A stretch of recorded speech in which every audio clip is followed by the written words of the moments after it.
ជំរាបសួរពុកម៉ែបងប្អូនក៏ដូចជាប្រិយមិត្តនិងសួស្តីបងប្អូនសិស្សពេទ្យទាំងអស់គ្នាបាទថ្ងៃនេះ MD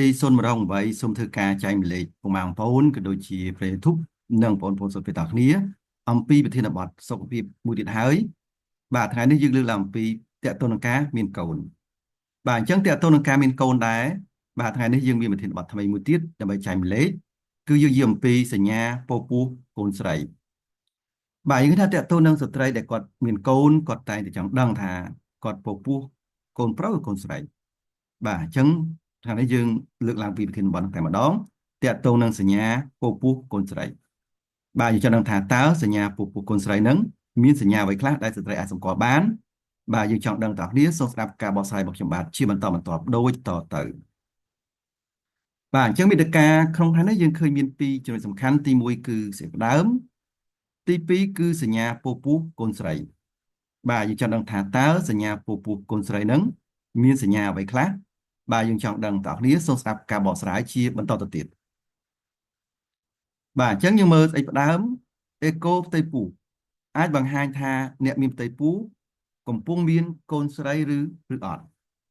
ធម្មតាអាយុគួរប្រហែលជា20សប្តាហ៍អញ្ចឹងដើម្បីកំណត់ភេទច្បាស់ថាជាកូនប្រុសឬកូនស្រីនឹងគឺអាចមើលនៅអាយុគួរប្រហែលជា20សប្តាហ៍ការបូមទឹកភ្លោះយកទៅពិនិត្យនិងការធ្វើតេស្តផ្សេងទៀតក៏អាចផ្ដល់ចម្លើយច្បាស់លាស់ផងដែរប៉ុន្តែការស្រាវជ្រាវបែបនេះគឺគេមិនគ្រប់គ្រងនោះទេបាទนั่นគឺតកតងនឹងការចង់ដឹងកូនប្រុសកូនស្រីបាទបន្តទៀតតកតងសញ្ញាពពុះកូនស្រីតើសញ្ញាពពុះកូនស្រីនឹងមានសញ្ញាអ្វីខ្លះបាទយើងចង់ដឹងតើគ្នាសូមស្ដាប់ការបកស្រាយជាបន្តទៅទៀតបាទអញ្ចឹងយើងមើលសញ្ញាពពុះកូនស្រីទី1គឺផ្ទៃពោះរបស់ម្ដាយធំនៅផ្នែកខាងលើបាទអញ្ចឹងឃើញថាផ្ទៃពោះរបស់ម្ដាយហ្នឹងមានការកើតមានធំនៅផ្នែកខាងលើតែម្ដងបាទបើយើងនិយាយថាពោះអត់ស្រួចបាទបន្តទៀតតកតងសញ្ញាពពុះកូនស្រីទី2គឺតកតងនឹងអាការៈចាញ់កូនយើងឃើញថាមានលក្ខណៈខ្លាំងជាងកូនប្រុសបាទតកតងអាការៈចាញ់កូនយើងឃើញថាមានលក្ខណៈខ្លាំងជាងកូនប្រុសផងដែរបាទហ្នឹងគឺសញ្ញាពពុះជាកូនស្រីហ្នឹងបាទយើងបន្តទៀតតកតងសញ្ញាពពុះជាកូនស្រីទី3គឺការគណនាលេខក្បួនចិនឃើញថាអាយុម្ដាយមានផ្ទៃពោះដំបូងយើងបូកនឹងលេខខែមានផ្ទៃពោះដំបូងចេញជាលេខសេសបាទអញ្ចឹងយើងបូកទៅបើចេញជាលេខសេសបាទហ្នឹងគឺការពពុះហ្នឹងភាគច្រើនគឺជាកូនស្រីបាទយើងបន្តទៀតតកតងសញ្ញាពពុះកូនស្រីទី4គឺតកតងនឹងចំណង់អាហារបាទអញ្ចឹងតកតងចំណង់អាហាររបស់ម្ដាយហ្នឹងគាត់ចង់ផ្អែមគឺគាត់មិនសូវចង់អាហារហឹរនោះទេបាទហ្នឹងគឺតកតងសញ្ញាពពុះជាកូនស្រីផងដែរបាទយើងបន្តទៀតតកតងសញ្ញាពពុះកូនស្រីទី5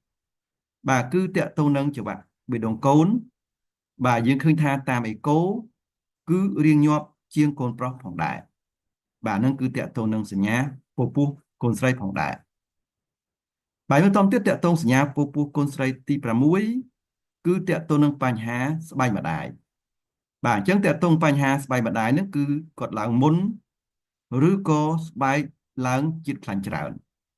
ព្រោះការពពុះកូនស្រីវាមានការម្រែងរោគម៉ូនច្រើនដែរអញ្ចឹងធ្វើឲ្យស្បែករបស់ម្ដាយនេះ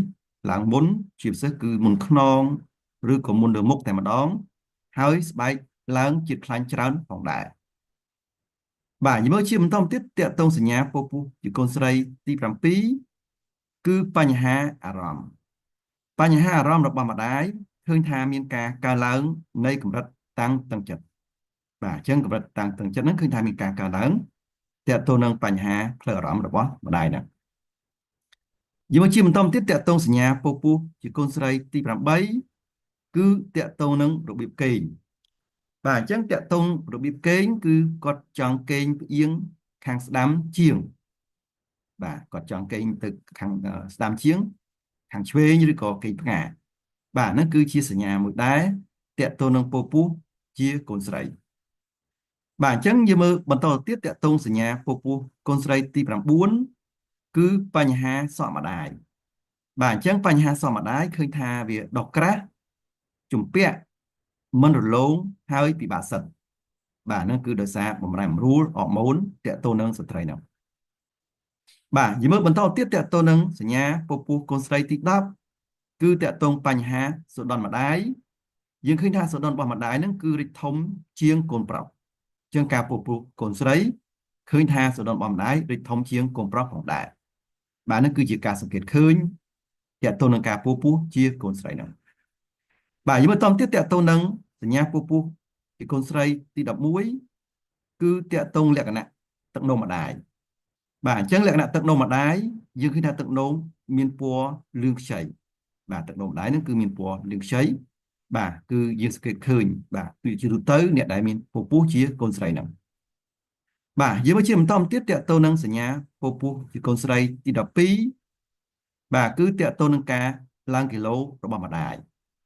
បាទអញ្ចឹងតកតងការឡើងគីឡូរបស់ម្ដាយគឺឡើងខ្លាំងនៅពាក់កណ្ដាលនៃការមានផ្ទៃពោះបាទចា៎ហ្នឹងគឺជាការសង្កេតឃើញដែរតកតងនឹងសញ្ញាពពុះជាកូនស្រី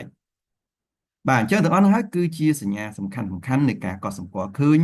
តកតងនឹងពពុះជាកូនស្រីបាទអញ្ចឹងឃើញថាវាមិនបាន100%ទេប៉ុន្តែបានច្រើនតកតងនឹងការសង្កេតហ្នឹងបាទអញ្ចឹងបើសិនបើស្ត្រីគាត់ចង់ថាប្រឹក្សាយកកូនតាមប្រាថ្នាយើងឃើញថាខាងប្រាសាទនេះខ្ញុំមានផ្ដល់សេវាប្រឹក្សាយកកូនតាមប្រាថ្នាក្នុងតម្លៃសមរម្យផងដែរមានថាការប្រឹក្សាយកកូនប្រុសឬកូនស្រីបាទអញ្ចឹងជាវិធីមួយដែលយើងអនុវត្តបានបាទតកតទៅនឹងការយកកូនប្រុសកូនស្រីហ្នឹង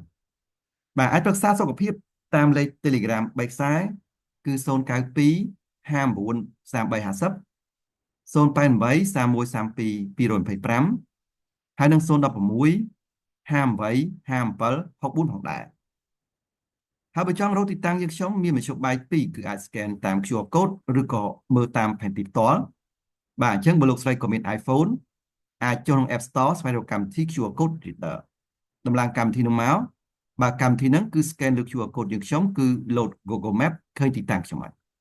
ឬក៏លោកស្រីមានទូរស័ព្ទផ្សេងក្រៅពី iPhone អាចចូលក្នុង Google Play ឬ Play Store បាទស្វែងរកកម្មវិធី Google Lens បាទដូចអក្សរស្រាប់ដំឡើងកម្មវិធីនោះមកបើកម្មវិធីហ្នឹង scan លើ QR code យើងខ្ញុំក៏ load Google Map ឃើញទីតាំងខ្ញុំដែរឬក៏មិនចឹងទេយើងអាចមើលតាមផែនទីផ្ទាល់បាទយ៉ាចុះតាមខ្លោងទ្វារវត្តកំសាំងសល់បត់តាមបងវត្តខាងស្ដាំដៃចុះតាមផ្លូវ 16BT ត្រង់ចុងផ្លូវគឺដល់ទីតាំងខ្ញុំហើយឬក៏មិនចឹងទេអាចចុះតាមផ្លូវតាផុនច្រកចូលទៅមុខហាង Pizza Company តែម្ដងបើសិនបើពុកម៉ែបងប្អូនក៏ដូចជាប្រិយមិត្តទាំងអស់ចង់តាមដានព័ត៌មានសុខភាពថ្មីៗដែលបន្ថែមច្រើនទៀតអាចចូលរួមជាមួយនឹង Channel Telegram យើងខ្ញុំគឺ MD Khoksun Official បាទធ្វើការ scan QR code ទៅដើម្បីចូលទៅក្នុង Channel យើងខ្ញុំបាទចុច Subscribe ឬក៏ Join បាទដើម្បីតាមដានព័ត៌មានសុខភាពថ្មីៗដែលបន្ថែមច្រើនទៀតផងដែរ